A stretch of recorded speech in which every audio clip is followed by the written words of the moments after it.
And the big story this week is the Los Angeles Clippers owner getting caught in a recorded conversation with highly inflammatory racist remarks. And here to break it down for us is KMIR contributor Julie Buehler with KXPS's radio show Buehler's Day Off. So, Julie, I want to ask you, what do you think about this controversy? Well, good morning, ladies. Unfortunately, it's with a heavy heart that I have to talk about this controversy because the playoffs have provided us with some really fascinating basketball and sports. But the owner, and he is the longest tenured owner in the NBA of the Los Angeles Clippers, decided to have a conversation with his girlfriend.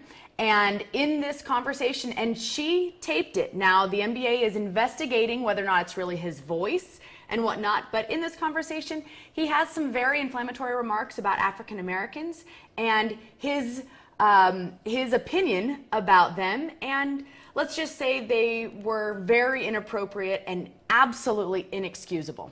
Now, is it speculated that she set him up, this woman? Yes, and in fact, his wife, of 50 years, by the way, is suing this woman. Her name's V. Stiviano, is suing her for embezzling $1.8 million from the family. And this woman said, "I will get even with you." So she then recorded this conversation, and it is a fairly accurate recording, so you know that she had to have some kind of device. The attorney that represents her said that it's an hour-long conversation. We've heard between 10 and 12 minutes of what has been recorded. Whoa. Wow.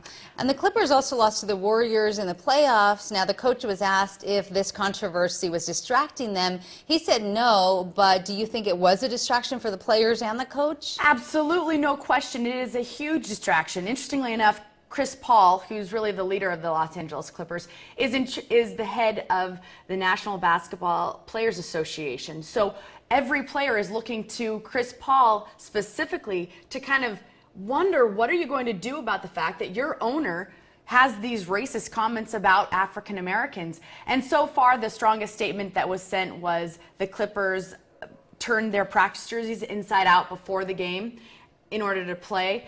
It is unfortunate, though, and actually a lot of the players have acknowledged it is a distraction. When you're faced with these type of hard feelings from the man who pays your bills and who's afforded you an incredible opportunity, there's quite the dichotomy of emotion there. And the Clippers did get blown out 118-97 by the Golden State Warriors. Now the series is even at 2 games apiece. And again, it's unfortunate that here we've had some incredible playoffs and we're discussing secret recording of an owner's voice.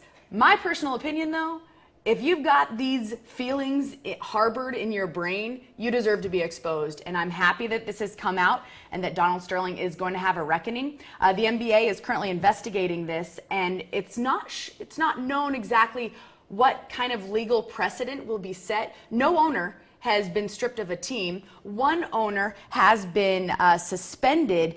Back in 2000, the owner of the Minnesota Timberwolves had a secret arrangement that conflicted with the collective bargaining agreement, so he was suspended. Owners have been fined, but no owner has been stripped of his team. Wow. So the NBA has some thinking to do, but they said that they will work, quote, extraordinarily quickly. That's a quote from Adam Silver, the commissioner, on determining what their actions will be. That's what I was going to ask you, because the players, if they do something wrong, they do get fined or suspended, but with the owner, it's just so unclear at this point what kind of consequences he could face. Yes, and so far the precedent has been fines and sometimes suspensions.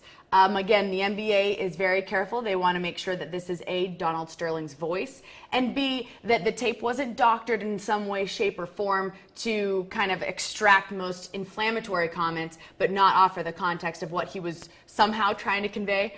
I personally find it very hard to believe that there's any way, shape, or form, given the contents, and I listened to both tapes, that there is an excuse for any of this, but we'll see what the NBA has to say about it. With all the drama, this could be a reality TV show. Well, it's certainly going to be more than an hour on my radio show this afternoon. Speaking of your radio show, we have the information on the screen. Team 1010 KXPS, Buehler's Day Off. Listen to Julie Monday through Friday, 3 to 6 p.m. Thanks, Julie. Thanks, ladies. And stay with us. We have much more for you just ahead on your KMIR.